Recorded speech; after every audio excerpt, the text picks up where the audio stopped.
we learned about vowel sounds and the alphabet. Before we begin our lesson, let us sanitize our hands. Rub your hands. Spread out so that you don't touch the person next to you.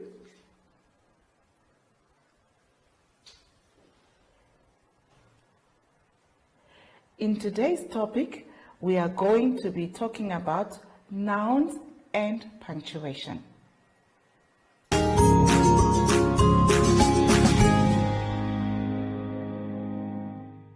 Our next lesson is on page 20. We are going to be talking about nouns. Nouns are names of things around us. Names of places, names of people, names of things. These are nouns. I have one noun on the board. It is also in your book. Let us name the picture on the board. What is this? A cat. Well done.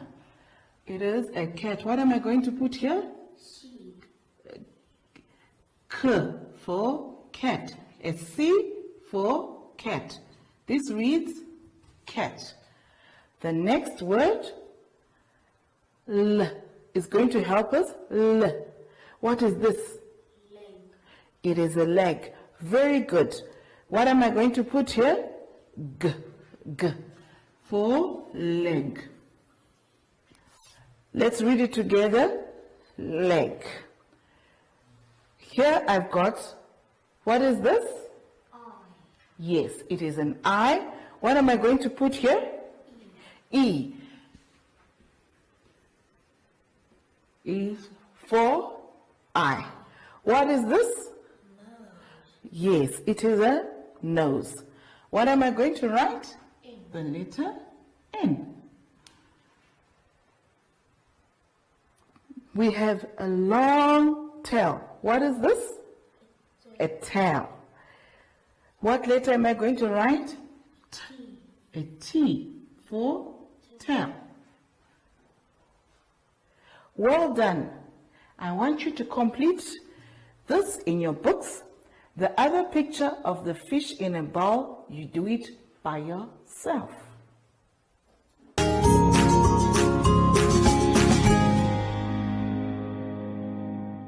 Our lesson is coming from page 21.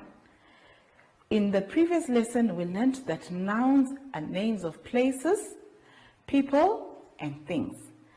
I have a list of names that you are going to fill in using people, places, and things. I've given you an example on the chalkboard of people. Can somebody name this picture? Grandma. Yes, grandma. This is grandma. This is a noun name for people. The next picture is a School. Yes, it is a school. Well done. This is an example of a noun name for places. What is the next picture? Tree. It's a tree. It is a name of something. It is a tree. In your book, you're going to find words that are written underneath that you need to fill in. Use the words in the box to fill in the spaces that you've been given to write. Write them all. This lesson is for grade 3s, but grade 2s can also do this lesson.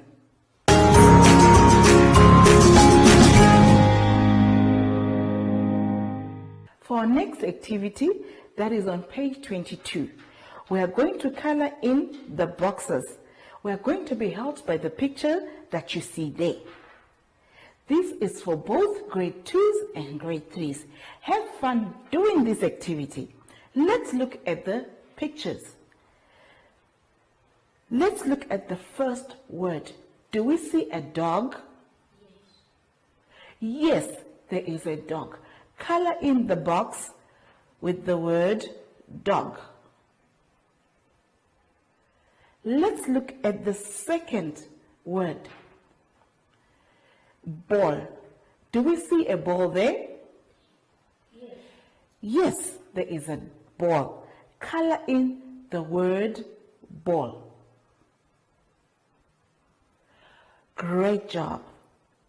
My friend has finished coloring all the words that he can see. He will show you what he has done. He did a very good job. Well done. The rest of the words you can do by yourself.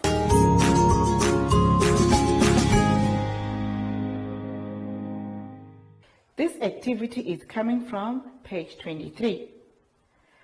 We are going to learn about new nouns, countable nouns and uncountable nouns. You are supposed to write a C on countable nouns and uncountable U on uncountable nouns.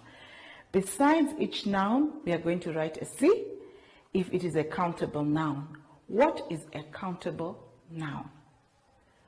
Countable nouns are nouns that we can count. For example, tomatoes. We can count tomatoes. If we can count 1, 2, 3 tomatoes. And uncountable nouns are nouns that we cannot count. For example, sugar. Sugar in a bowl, we cannot count how many sugar there are. So those are uncountable nouns. I have some pictures there.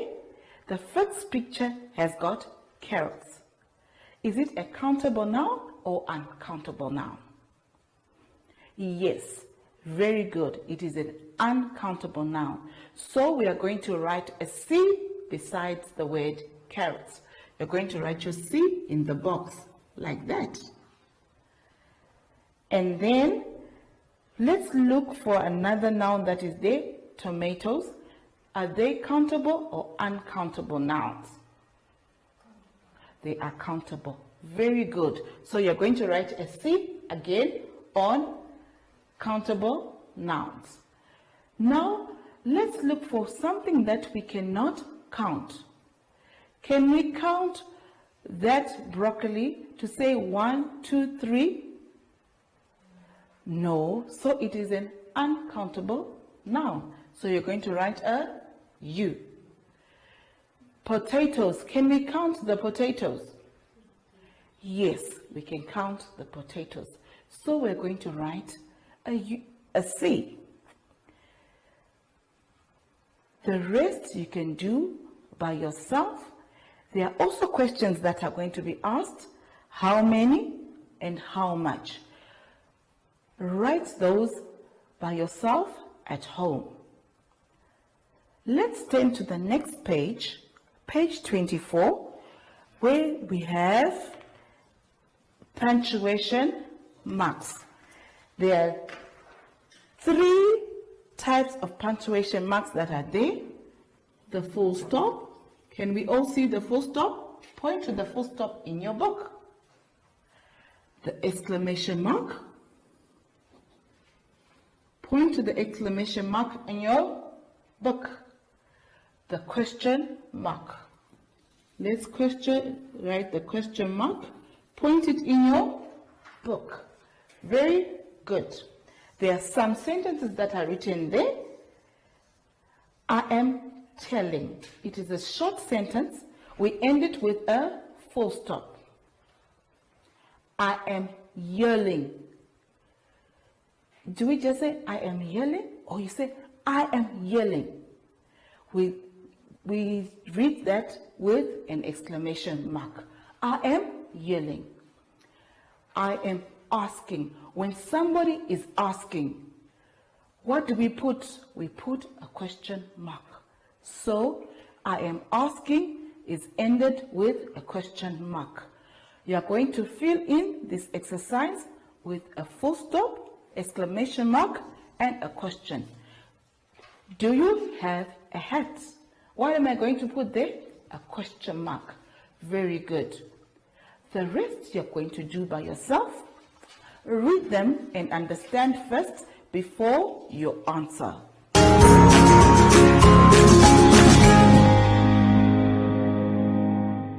That was a beautiful lesson.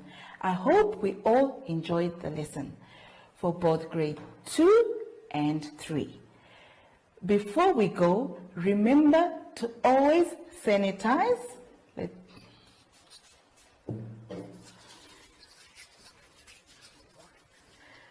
Spread out your arms. Make sure you don't touch the person next to you. Yes. Before we end this lesson, our friend Zoshi is always here to say goodbye with us. Bye-bye.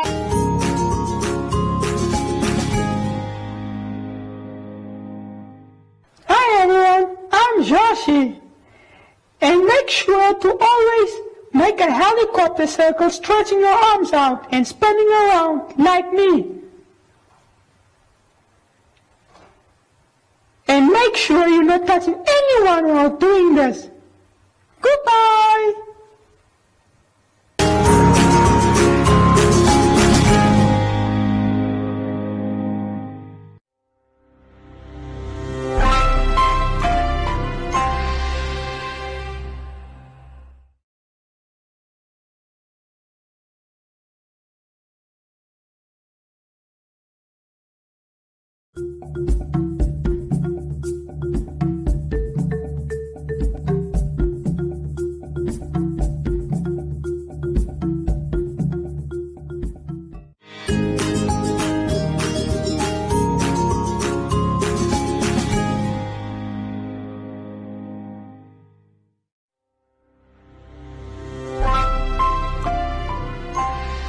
Welcome to My Zone Online School. My name is Teacher Louisa and I have my friend here. The theme of the week is families and communities. In the previous lesson, we learned about nouns. Nouns are names of places, people, and things. Before we begin our lesson, let us remember to sanitize our hands. Let us sanitize our hands. Rub them together. Spread out our arms so that we don't touch the person next to us. Our lesson, we're going to learn about reading and writing.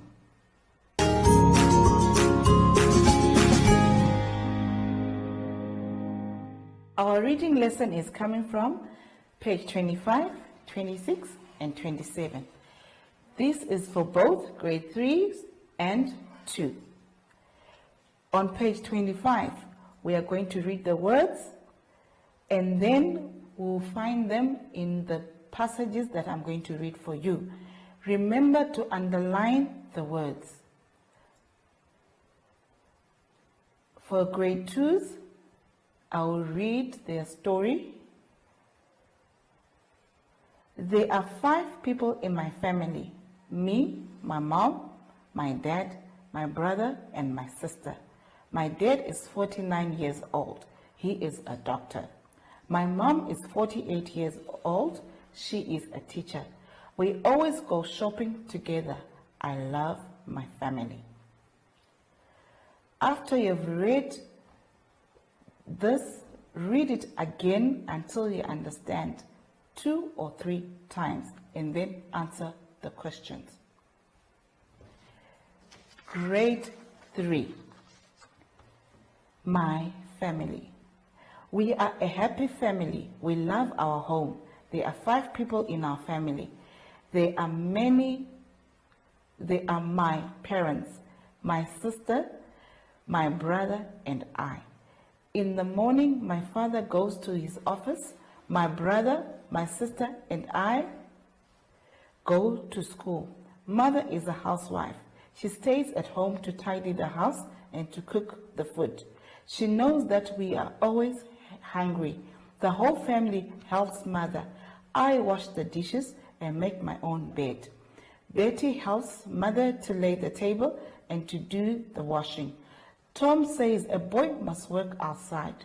He likes to help father in the garden, but I think he likes to play with the dog. I want to work in the garden too. It is hard work washing the dishes for the whole family. In the evening, we stay at home. Father reads the newspaper, mother helps us with our homework, and then we watch television. Answer the questions. Only answer questions when you've read it again 2 or 3 times, and answer all the questions. And remember to underline the words found on page 25.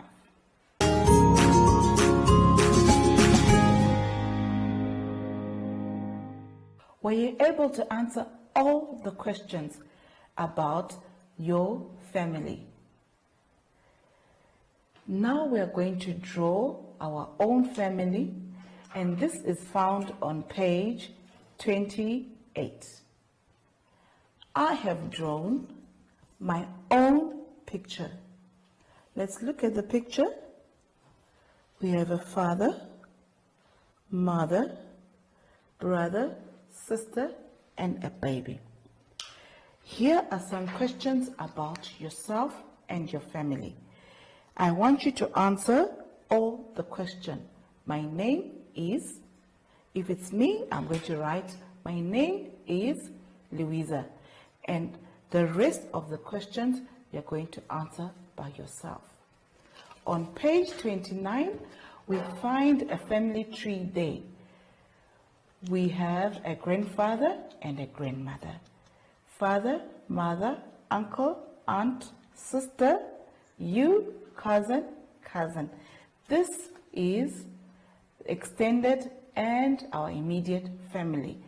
In the blocks below, we are going to fill in our immediate family first, and then we're going to fill in our extended family. Our immediate family is mother, father, brother, and sister. Our extended family has grandmother, grandfather, uncle, aunt, and cousins. The family tree will help you to fill in the blocks.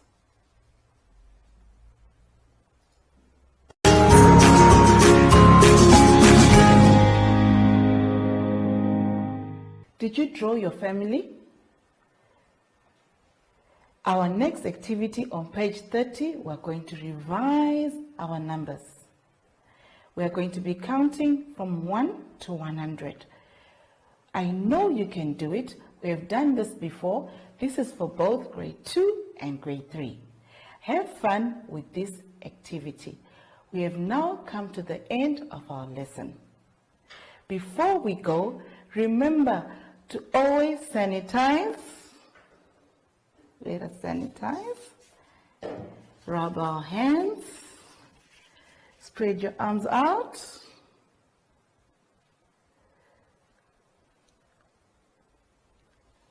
As usual, before we go, our friend Zoshi is here to say goodbye.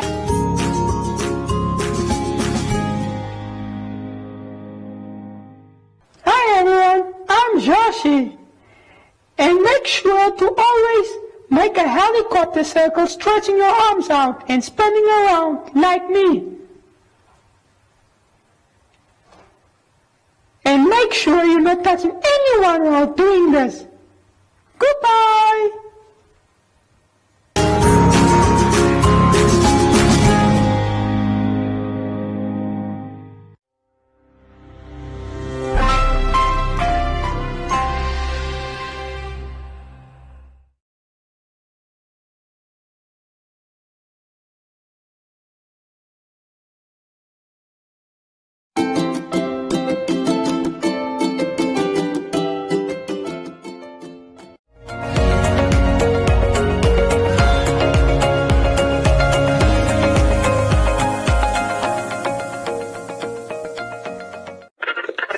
What's up, world? This is Shay, the goddess of the airwaves, on 99 FM, Monday to Friday, serving you breakfast on the ignition between 6 and 9. We brought you to be inspired, taking you to master your destiny. Now it's time to do the work. Just show up. Put on your work boots and do the time. Make it. And then make it better. Hello world, it's your boy Script here on The Kingdom, where we're reminding you every single day. Get up. You've got this. Start where you are. Hey, this is your girl Treza on Hitsville on 99 FM, letting you know it's okay. Try. Make mistakes. Awesome. I am Sibo and I'm going to be with you for quite a while. Thank you so much for joining us here on your inspiration station, where we let you know There's no easy money. There's no easy job. There's no easy life. 99 FM. Do the work.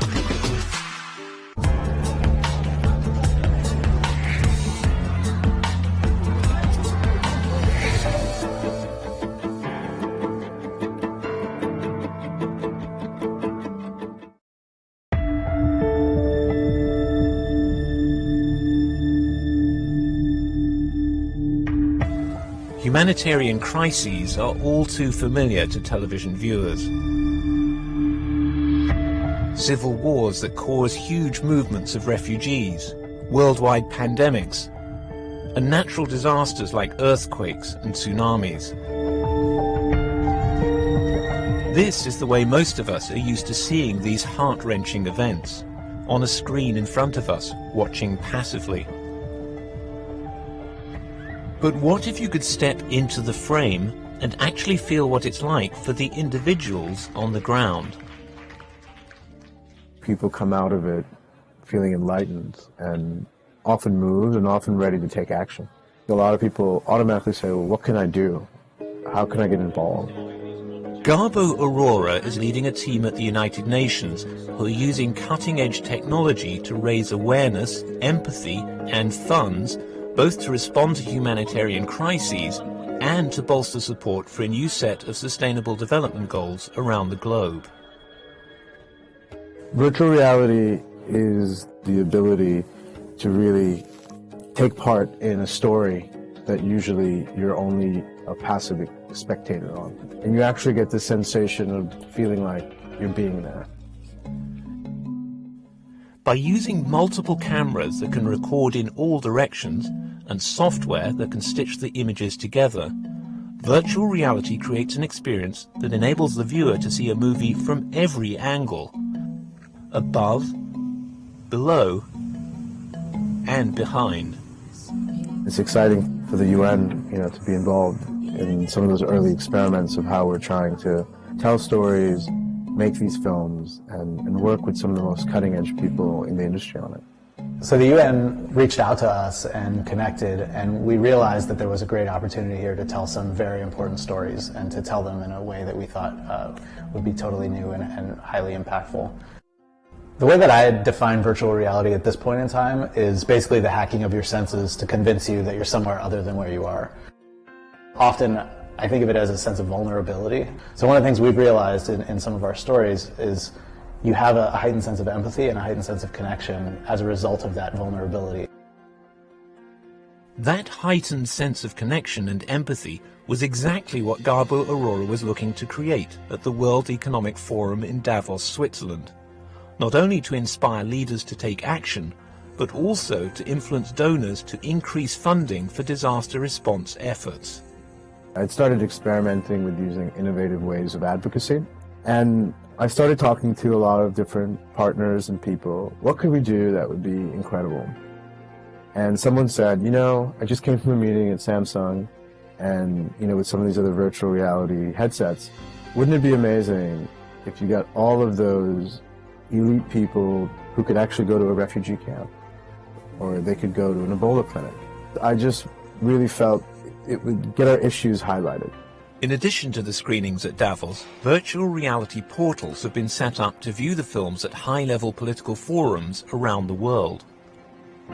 The virtual reality film on display was Clouds Over Sidra. Clouds Over Sidra is a short film in virtual reality about a girl named Sidra who lives in Zaatari camp, which is a Syrian refugee camp in Jordan. And it is a story about a young girl who is giving you a tour of the camp, of what it's like, what her life is like. When the film debuted in Davos, it was a sensation to everyone we showed it to. They come out of it very deeply moved. I'd say half the people who watched Clouds of Prestige would cry.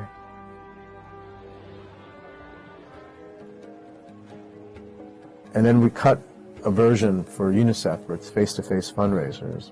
The way they do that is usually someone with a clipboard on the street in Europe or in different countries. So they thought, well, what if we got people to experience virtual reality on the street? Quite sad. They don't have a good environment to stay. We try our best to help them. Early reporting from UNICEF has shown that when using virtual reality, they've doubled the effectiveness of their fundraising efforts.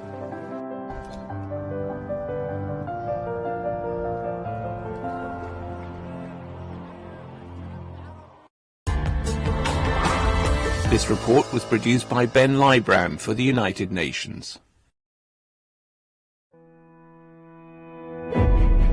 On the Gold Coast of West Africa lies the peaceful and diverse nation of Ghana.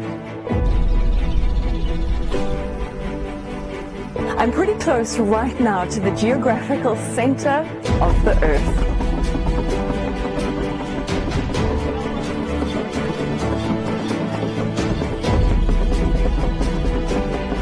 It is also one of the last pockets for elephants in the wilds of West Africa.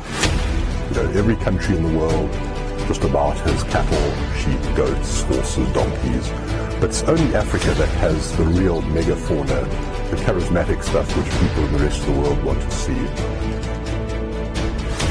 The passion that the staff have for the job. There's value to a bird which brings birders to a place like this. I mean, this is a birding paradise.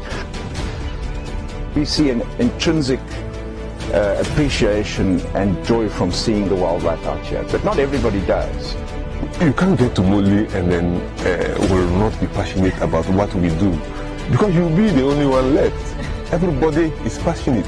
The only worthwhile war, the war against destruction, the war against loss, the war for peace, for balance, for inclusion. It is out of my way. Buffaloes, elephants, tigers, atabi are still in existence. If money fails, then Ghana is without wildlife. Join me as we journey to the untamed wilderness of northern Ghana to meet these last defenders. The people within the law enforcement agencies don't really know you're talking about a roan antelope. Somebody thinks it's just like a goat.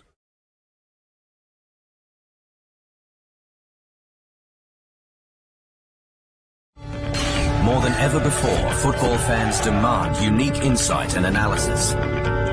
The Football Review is much more than a highlights show. Bold, provocative editorial that goes beyond conventional reporting, setting the agenda for football discussion. Champions League, Premier League, La Liga, Serie A, Bundesliga, Liga 1, and much more. Want genuine insight with hard-hitting editorial? Need compelling premium football content? The Football Review. Best bar none.